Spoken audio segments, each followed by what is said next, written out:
नमस्कार, न्यूज 18 आप देख रहे हैं। मैं हूं आपके साथ में मनदीप। खबरों की शुरुआत करते हैं। छांगुर बाबा उर्फ जलालुद्दीन से एटीएस ने करीब 40 मिनट तक पूछताछ की है।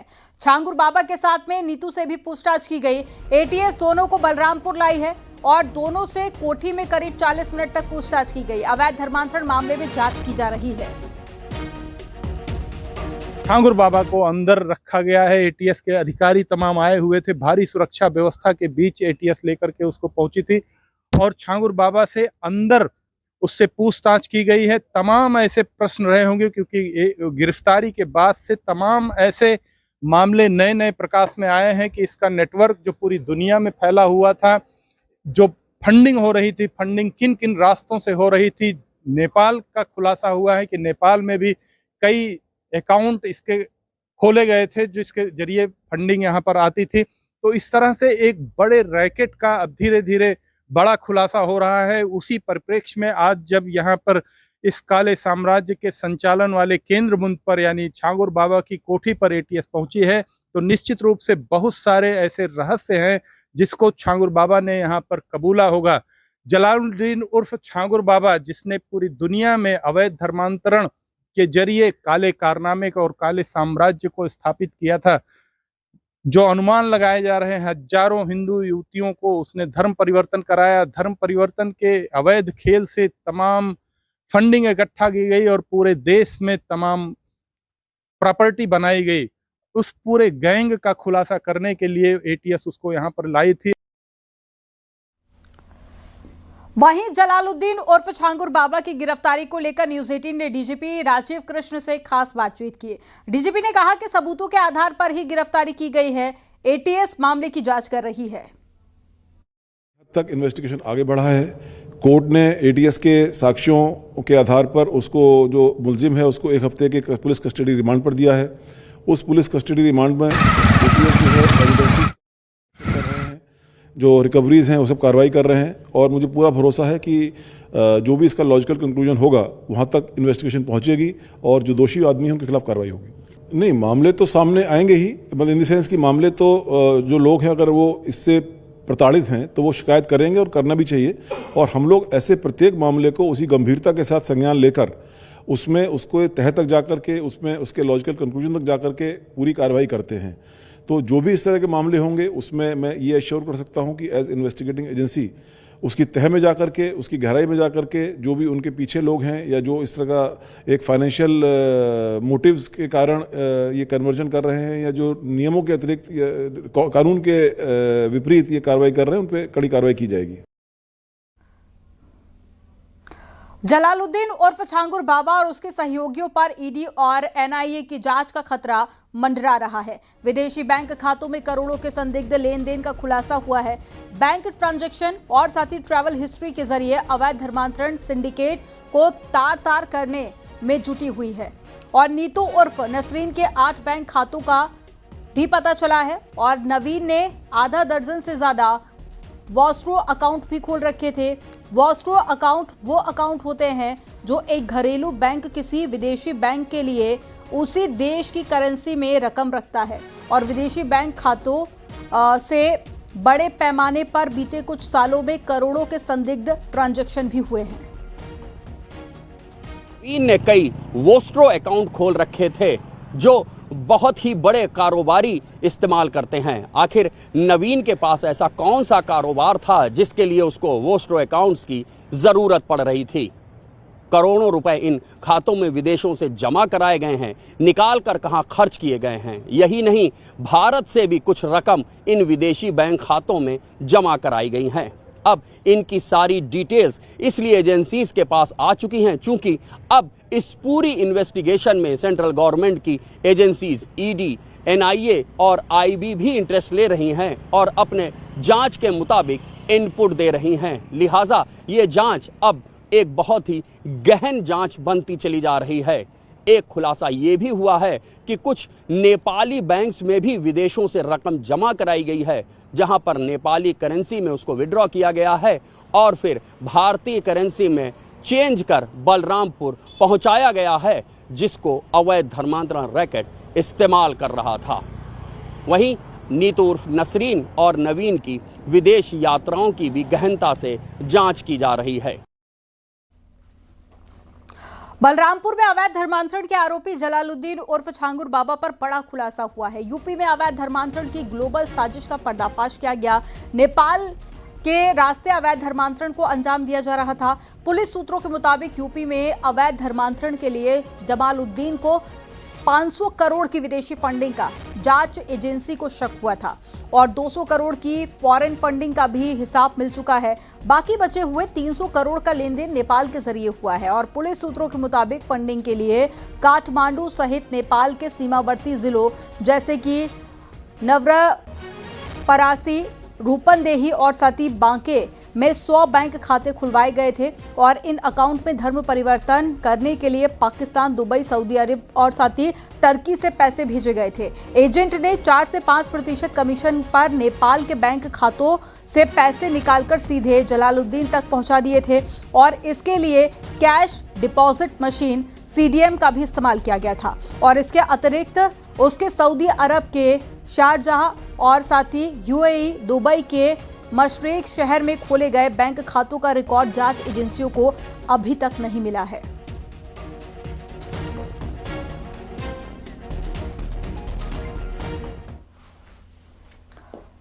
कावड़ रूट पर ढाबों और रेस्टोरेंट में नेम प्लेट विवाद को लेकर केंद्रीय मंत्री जयंत चौधरी ने कहा है कि किसी को असुरक्षित महसूस नहीं होना चाहिए। कानून को हाथ में लेने का किसी को कोई भी अधिकार नहीं है।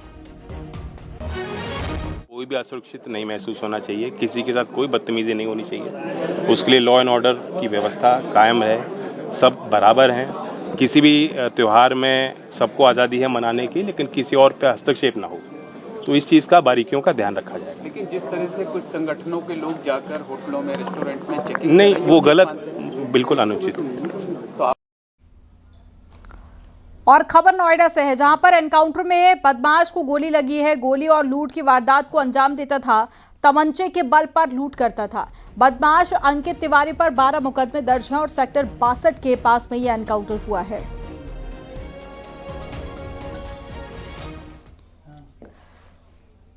और आगरा में 2 मासूम सगे भाई बहन की मौत से परिवार में कोहराम मच गया है। दोनों भाई बहन रात को दूध पीकर सोए थे और तभी एक की रात को ही मौत हो गई, जबकि दूसरे की इलाज के दौरान मौत हुई है। मामला थाना कागा रोड क्षेत्र का है। दोनों शवों को पुलिस ने कब्जे में लेकर पोस्टमार्टम के लिए भेज दिया है। पुलिस ने फूड विभाग को भी इसकी जानकारी दी है। परिवार के लोगों ने हलवाई की दुकान से दूध लिया था। सूचना पर जब थाना पुलिस मौके पर आई तो पता चला कि 2 बच्चे उनके पिताजी रात में हलवाई की दुकान से दूध लेकर आए थे। बच्चों की मां ने उनको दूध पिलाया। रात्रि में ही एक बच्चे की तबीयत खराब हुई, उसकी मौके पर मृत्यु हुई। दूसरी बच्ची जो 2.5 वर्ष की महिला है, उसको अस्पताल में उन्होंने भर्ती कराया था, जिसके इलाज के दौरान मृत्यु हो गई। मौके पर फूड सेफ्टी की टीम को, फॉरेंसिक की टीम को जाँच के लिए बुलाया गया है। तहरीर प्राप्त होने पर आवश्यक विधिक कार्रवाई की जाएगी। और बुलंदशहर में 2.5 साल का मासूम खेलते समय खुले नाले में जा गिरा। हादसा बुलंदशहर के जहांगीराबाद में हुआ है और पास में लगे CCTV कैमरे में ये पूरी घटना कैद हो गई। बाद में स्थानीय लोगों की मदद से मासूम को नाले से बाहर निकाला गया। मासूम को हायर मेडिकल सेंटर रेफर किया गया है, जहां पर उसकी हालत गंभीर है। मासूम अदनान अपनी मां नगमा के साथ में नानी के घर आया था और घटना के समय वह घर के पास ही खेल रहा था। तो आपकी लड़की का था बच्चा वो? हाँ, मेरी लड़की का। ये घटना कब हुई थी? ये अभी 11 साढ़े 11 बजे। कहाँ खेल रहा था बच्चा? यहीं खेल रहा, बाहर दरवाजे से। अच्छा, तो पता कैसे चला था आप लोगों को बच्चा गिर गया? जब इन्होंने देखा कि बच्चा ना आता, एक बच्चे ने कह दिया कि इसमें गिर गया, इसमें गिर गया। नाले में जब देखा, कैमरे में देखा, जब जाके वहाँ जाके आगे को निकला। फिर अच्छा, अब कहाँ भेजा है बच्चा आपने? बुलंदशहर भेजा इलाज के लिए बुलंदशहर? हाँ, हॉस्पिटल। आगरा में तालाब में नहाने के दौरान 5 बच्चे डूबने लगे। लोगों ने कड़ी मशक्कत के बाद में उन्हें बाहर निकाला। इस दौरान एक बच्चे की मौत हो गई है। हादसे के बाद में ग्रामीणों के द्वारा रेस्क्यू ऑपरेशन के वीडियो भी सामने आए। लोगों ने शासन से तालाबों की बैरिकेडिंग कर बच्चों को नहाने से रोकने की मांग की।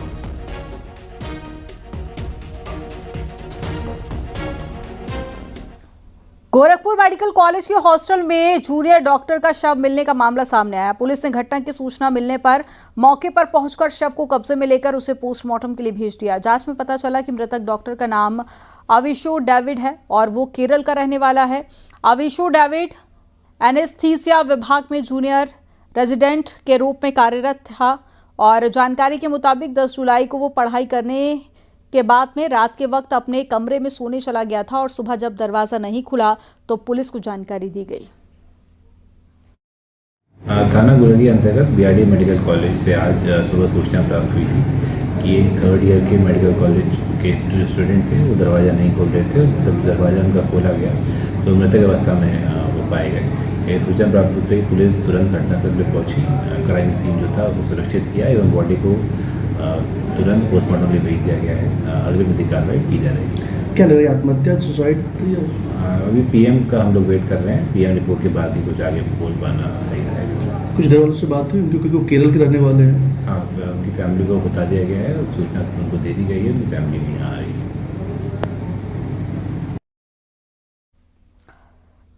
खबर पीलीभीत से है, जहां पर एक्सीडेंट के बाद में एक घायल को अस्पताल ले जाया गया, जिसके बाद में डॉक्टर सचेत वोरा ने ऑपरेशन करने के लिए 1 लाख रुपए जमा करने को कहा।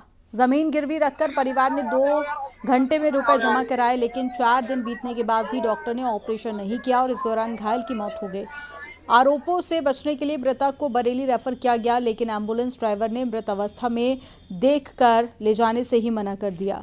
इसके बाद में परिजन ने अस्पताल में हंगामा किया। डॉक्टर और स्टाफ फरार हो गए। सूचना के बाद में पुलिस भी पहुंची और सीएमओ का कहना है कि 3 सदस्यीय टीम जांच कर रही है। उसके बाद जो हम लोगों ने हमने कहा यहाँ कोई फायदा नहीं है तो हम कहीं के दूसरे रेफर कर दो आप। तो रेफर जब कराया वहाँ तो जब देखा वहाँ तुझे गाड़ी मंगाई, डॉक्टर साहब ने फ़ोन करा था। मंगाने के बाद फिर उसने बोला जब उसमें कुछ नहीं है तब वो ये बोला कि रात के 12 बजे हम रेफर करेंगे। फिर जब हम लोग बाहर जब हम लोग पीछे पड़ गए तो देखा वहाँ तो उसमें कुछ नहीं था। फिर ये बोले कि गाड़ी घुमा दो और रात के 12 बजे हम रेफर करेंगे। हाँ, उनकी जो है जब भर्ती कराया उसके दूसरे दिन मौत हो गई। ललितपुर में नई नवेली दुल्हन जीजा के साथ में फरार हो गई। मामला सफरियाना का है, जहां पर नई नवेली दुल्हन शादी के महज 1 महीने बाद में अपने रिश्ते में लगने वाले जीजा के साथ में फरार हो गई है। बताया जा रहा है कि फरार होने से पहले वे घर में रखा कीमती जेवर और नकदी भी अपने साथ ले गई।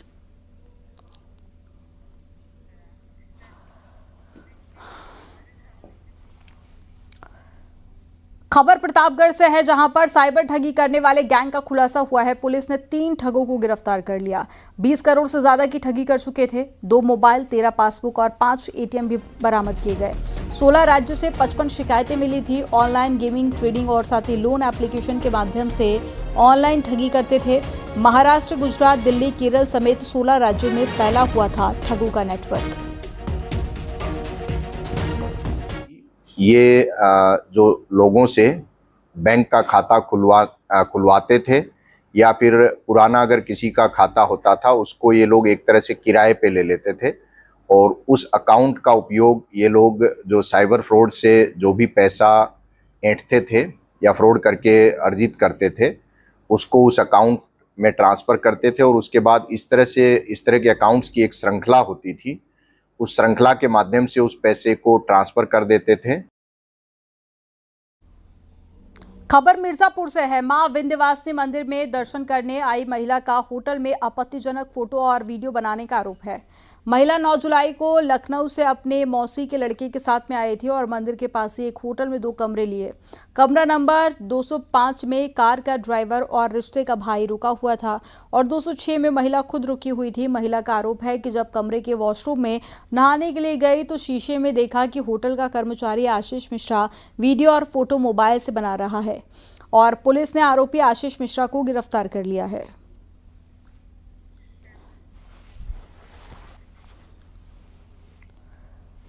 हाथरस में पति से हुए झगड़े के बाद में पत्नी ने फांसी लगाकर आत्महत्या कर ली। मामला मोहल्ला रमनपुर का है। जानकारी मिलने पर महिला के मायके वाले भी पहुंच गए और पुलिस ने शव को पोस्टमार्टम के लिए भेज दिया और आगे की कार्रवाई शुरू कर दी।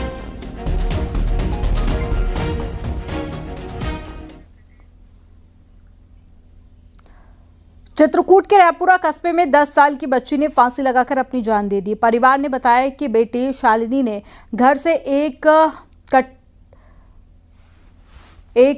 करोटा चावल चुराकर दुकान में बेच दिया था और उसे मिले रुपए से बिस्किट नमकीन खरीद लिए। चावल दुकान पर बेचते समय उससे 2 साल बड़े भाई ने उसे देख लिया और भाई ने उसे पापा से शिकायत कर डांट खिलाने की धमकी दी, जिससे डरकर बच्ची ने सुसाइड कर लिया।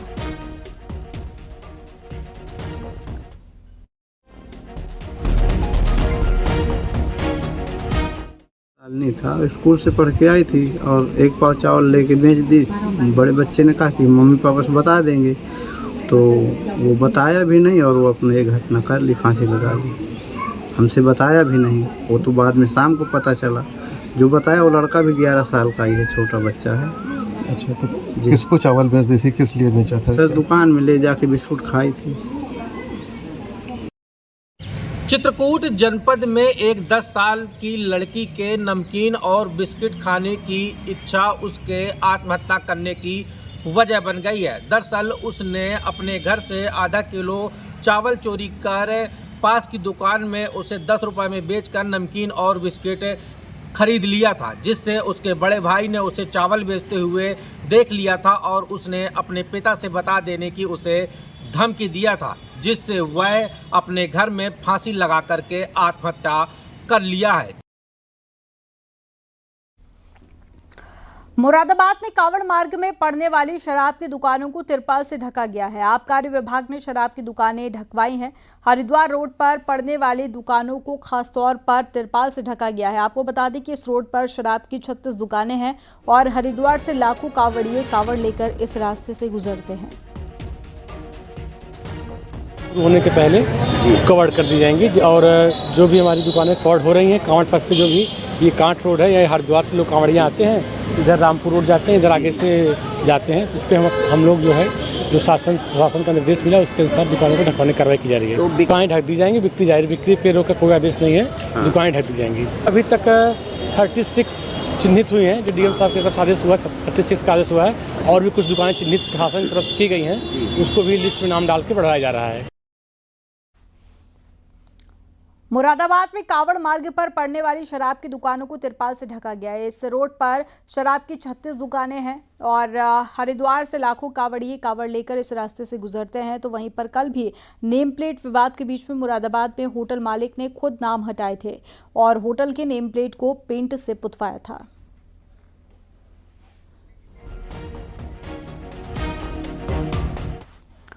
उधर सहारनपुर में हरिद्वार अंबाला हाईवे स्थित कावड़ रूट पर पड़ने वाली शराब की सभी दुकानों को पर्दे से ढक दिया गया है।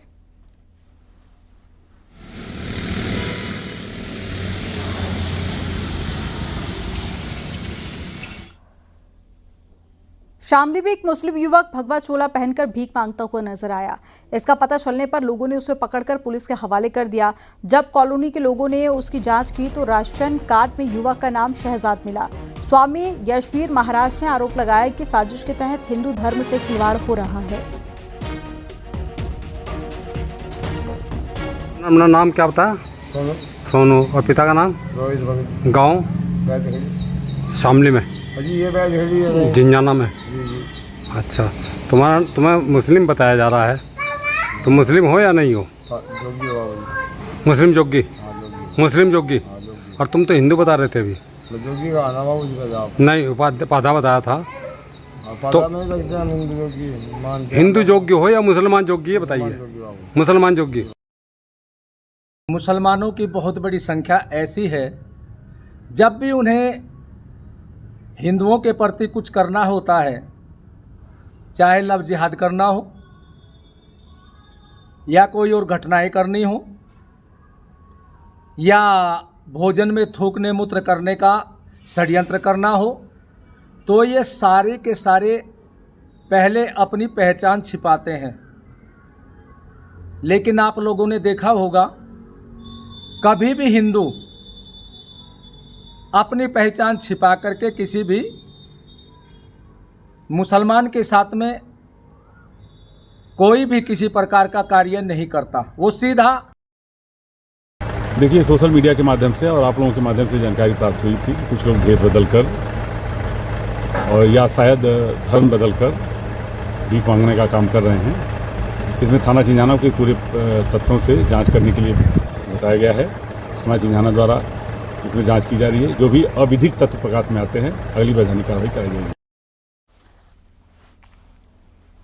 मेरठ के कावड़ मार्ग पर ड्रोन से लगातार निगरानी की जा रही है। ट्रैफिक मैनेजमेंट को लेकर भी पुलिस ड्रोन का इस्तेमाल कर रही है। आपको बता दें कि पश्चिम उत्तर प्रदेश में कावड़ियों का सैलाब उमड़ने लगा है और भीड़ मैनेजमेंट को लेकर पुलिस लगातार मॉनिटरिंग कर रही है।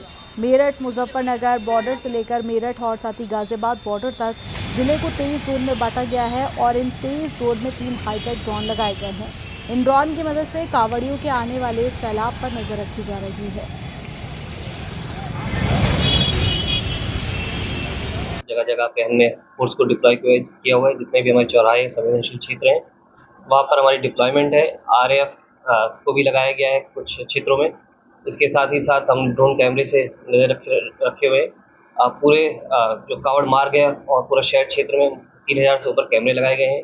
हमने करीब 5 कंट्रोल रूम बनाए हैं। कभी हमें एंट्री एग्जिट और जितने भी संवेदनशील क्षेत्र हैं जहाँ पे भी कावड़ी गुजरते हैं या फिर संवेदनशील हमारे पॉइंट्स हैं उन सभी को हमने मैन किया है मैन पावर से भी और हम लोग टेक्नोलॉजी की मदद से भी नजर रखे हुए हैं। और खबर मेरठ से है। कावड़ यात्रा के लिए 2 बहनें निकल पड़ी हैं और पिछले 4 सालों से बहनें लगातार कावड़ यात्रा निकाल रही हैं। शिव भक्त बहनों ने न्यूज़ 18 से बातचीत की। है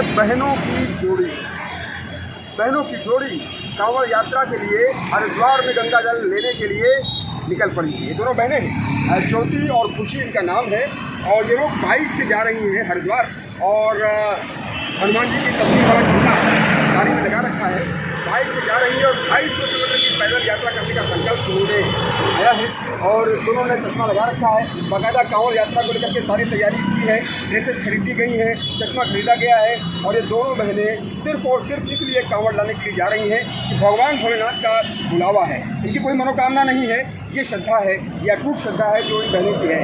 आप क्या कहेंगी जो कितनी खुशी का क्षण होता है ये? बहुत ज़्यादा खुशी का ये होता है। बस खुश रहें, मन से लाएं। आप कह रही थी कि आप चौथी कांवड़ ये ला रही हैं? या सब चौथी कांवड़ ला रहे हैं। डिप्टी सीएम केशव प्रसाद मौर्य ने राज्यपाल से औपचारिक मुलाकात की है। राज्यपाल आनंदीबेन पटेल से डिप्टी सीएम केशव प्रसाद मौर्य ने मुलाकात की। कुछ दिन पहले गृह मंत्री अमित शाह से भी केशव प्रसाद मौर्य ने मुलाकात की थी। ये तस्वीरें आपको दिखा रहे हैं। यूपी के राज्यपाल आनंदीबेन पटेल के साथ में डिप्टी सीएम केशव प्रसाद मौर्य ने औपचारिक मुलाकात की है।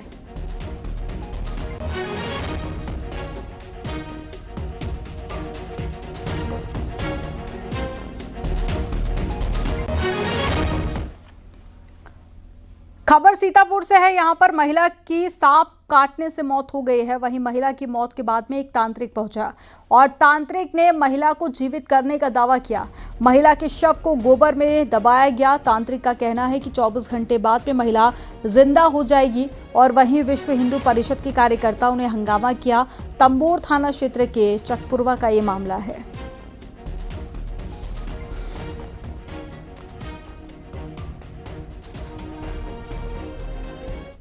काशी में गंगा उफान पर है। 12 घंटे में 65 सेंटीमीटर गंगा का जलस्तर बढ़ गया है। जलस्तर बढ़ने से घाट डूब चुके हैं और नाव चलनी बंद हो गई है। गंगा आरती स्थल तक पानी पहुंचा हुआ है। जलस्तर बढ़ने से मणिकर्णिका घाट पर भी शवदाह की समस्या होने लगी है।